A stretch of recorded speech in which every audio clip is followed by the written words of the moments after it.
Hi guys, welcome to another episode of the Lifelong Connect podcast, guys.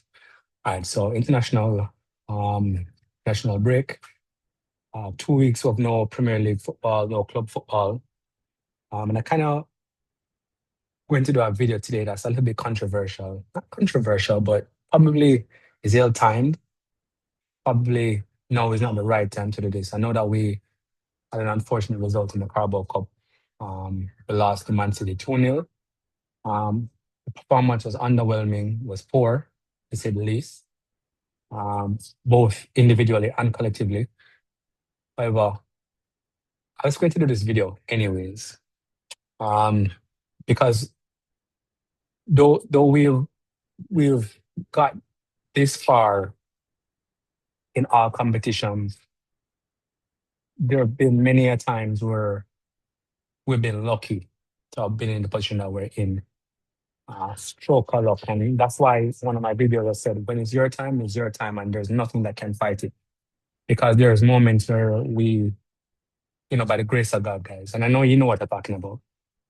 Um, but anyways, I'm going to go through a list of keep, sell, and buy. All right, guys, and if you hear something in the background, I'm sorry. All right, so there have been a lot of underperformers, people who have been underperforming not just this season, but in season gone. And I think it's time to really look at, I remember a quote from Jose Mourinho when he was the assistant manager at Barca. When the manager at the time said to him when R9 signed, and there was apparently a striker before R9 that was there that was playing well in preseason and scoring goals. And the English manager at the time, when Mourinho was saying that he's been doing good, so let's play him, put R9 on the bench, and then put R9 on in like the second half. And the guy is like, hold on, do you want to be a nice guy or do you want to win? And that reminded me of the Carabao Cup final. You play your best keepers, a finals, a trophy. There's no fucking excuse. You play your best team. You play your best team. I don't care what the fuck Man City is doing.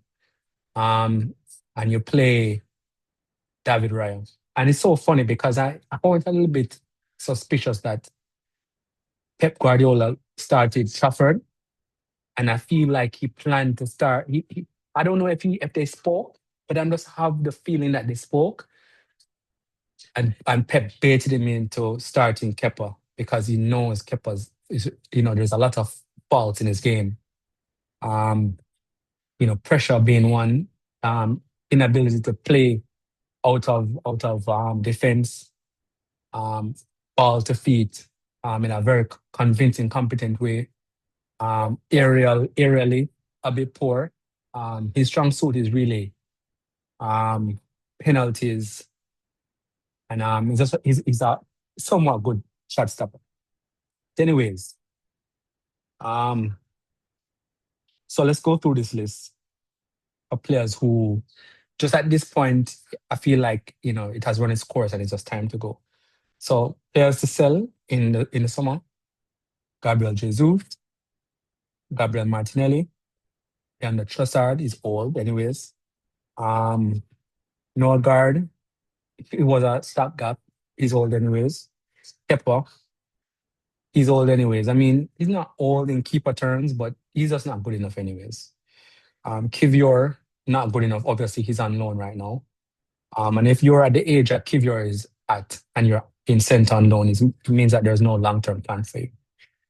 Nelson has run his course. He's on loan. Again, like Kivior. Um, and Ben White. And I know that Ben White one might be a little bit of a because I personally feel like Ben White is the only player on this that if he stayed, I wouldn't be mad. If he went, I wouldn't be mad. It's just that these injuries. If he can prove his injuries, I don't mind keeping him. But if the injuries thing is something that's going to persist, I know that early on in his Arsenal career, we played him and played him and played him into the point where I feel like he's at where Tamiyasu got to. I mean, Tamiyasu had injuries before, when he was at Bologna, I think, in the Syria. But we never helped that situation with our lack of depth, and we constantly were playing these guys. And it's a wonder how Gabriel and Saliba are not more injury prone now. with the amount of game and hours that they've been getting. But Ben White and Tamiyasu, specifically because they play in the wing back position, and the amount of running that these guys had to do, basically ran them, ran them out of, to their bodies, man. And as a consequence, the injuries, hamstring injuries specifically. Um, so it might be a good opportunity to look at players. I know that we've been linked to Tino Livramento. He comes with his injury problems as well. Um, However, let's see what happens. Um, so those are my players to sell. Obviously, if they're not on that list, that means we're keeping you. So players to keep are Raya, Nkapie, Big Abi, Saliba, Timber, Eze Rice, Zubimendi, Saka, Gyökeres, Odegaard, Dorman, Waneri, Skelly, Calafiori, Madueke, and Kai Havertz.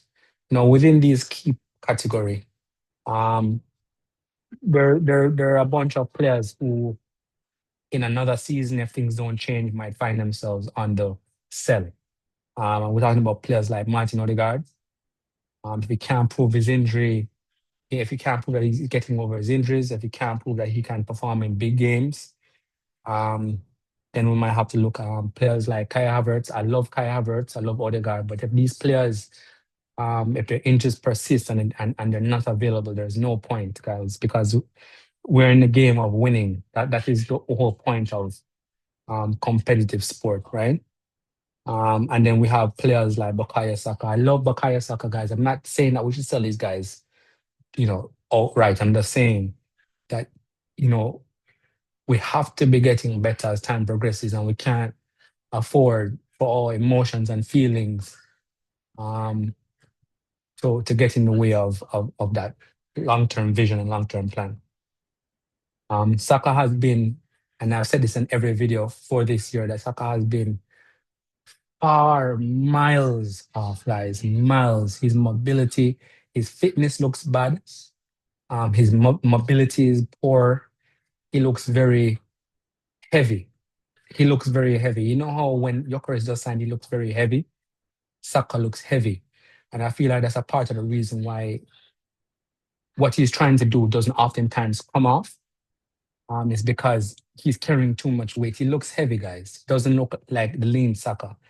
Um, and I feel like also players have figured him out, and I feel like because of his lack of um, invention or dimension in his play, how dynamic his play is, it is, that predictability has set in, and it is hard for you to get around that, especially if you don't have an overabundance of pace like a Vinny Jr., um, Kylian Mbappe, and players like this, Olise, um, Due, Barcola, Kvaratskhelia, players like this. If you don't have an abundance of pace and you're found out, then you are fucked. That's putting it nicely. Um, and so hence why we're even tied to players like Barcola, Kvaratskhelia, and players of this nature, because we realize that there's an issue where there's a lack of inventiveness with Saka, with Trossard, with Martinelli. Um, right now, our most inventive player. Okay, so to be perfectly honest with you, if we have one winger who should be starting game in, game out, it should be Madueke. That is our only winger right now that should be starting game in and game out, because yes, sometimes he's poor, but there could be a lack of game time that's causing that. But he is so dynamic. He's so willing, and he has so much in his locker. He has trickery. He has he has speed.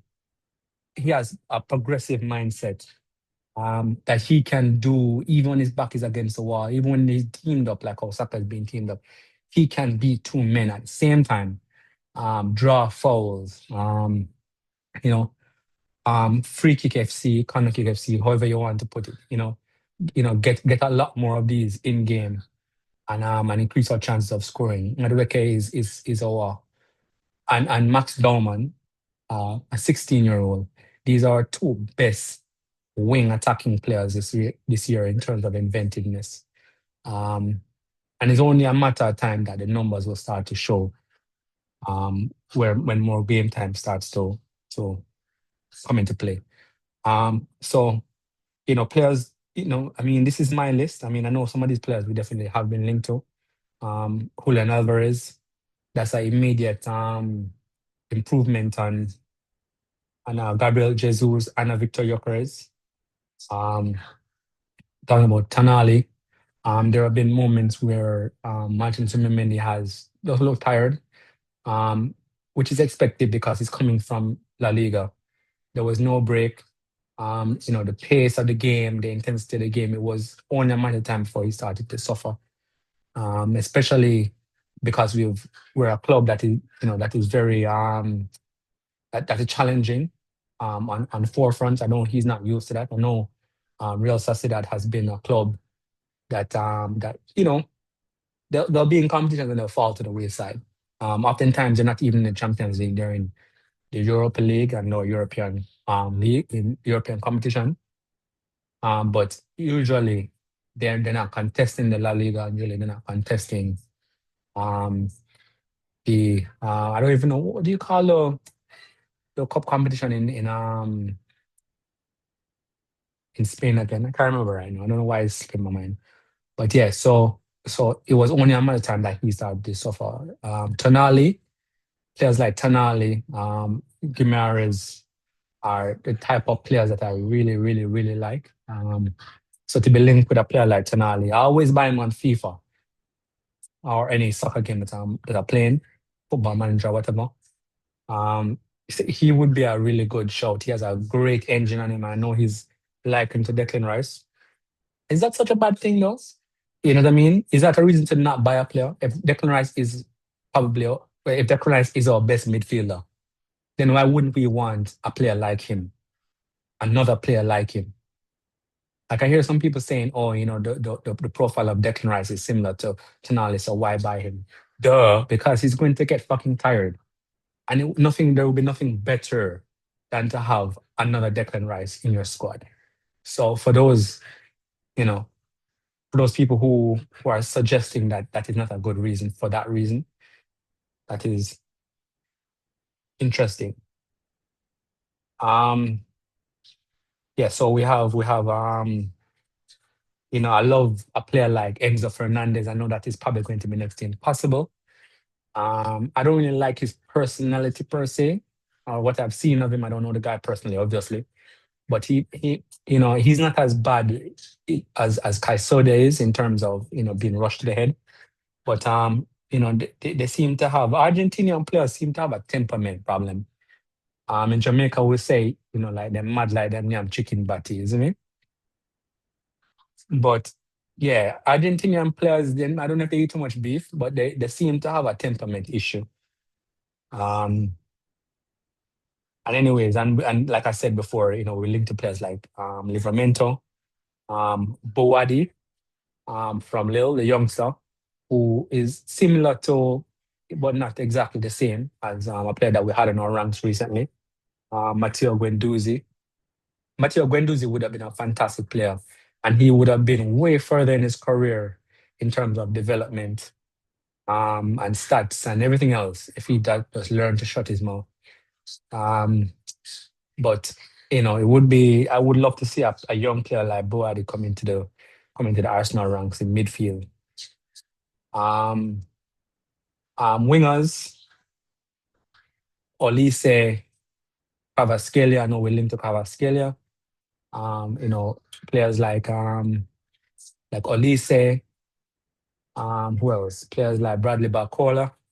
It's always good. Always good to be linked to players like this.